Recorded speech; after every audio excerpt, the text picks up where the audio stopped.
ఇలాంటి రోజు ఒకటి వస్తుందని, అది నేను బతికుండగానే చూస్తానని, అంతటి భాగ్యం నాకు దక్కుతుందని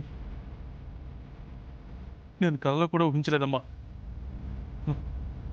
ఇంకా కోడలిగా ఇంటికి రాని నిష కూడా మాట్లాడేస్తుంది. వాళ్ళ నాన్న శవంగా నాకిప్పుడే సమాధి కట్టేస్తున్నాడు. ఆఖరి కన్న కొడుకు కూడా అదే కోవలో ఉన్నాడు. ఉన్న కోడలు అదే దారిలో ఉంది. చివరికి కట్టుకున్న భార్య సైతం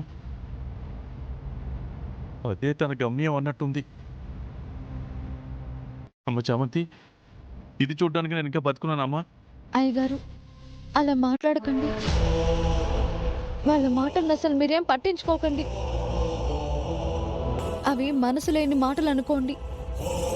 అవన్నీ మీ మనసులో నుండి తీసేయండి అయ్యగారు. కాసేపు ఆగితే వాళ్లే కామయ్యి వెళ్ళిపోతారు. మీరు ఇంకేం వినకండి అయ్యగారు.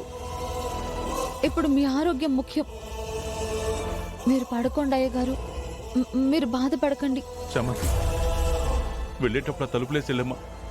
అలాగే అయ్యగారు, పడుకోండి.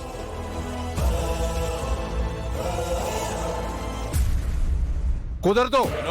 హలో, మీకే గొంతులున్నాయి అనుకోకండి. మీకన్నా ఎక్కువ అరవగలను.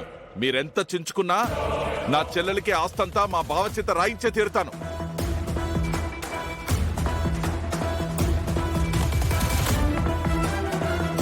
అన్నయ్య, రాయకపోయినా ఆస్తి నాకే చెందుతుంది.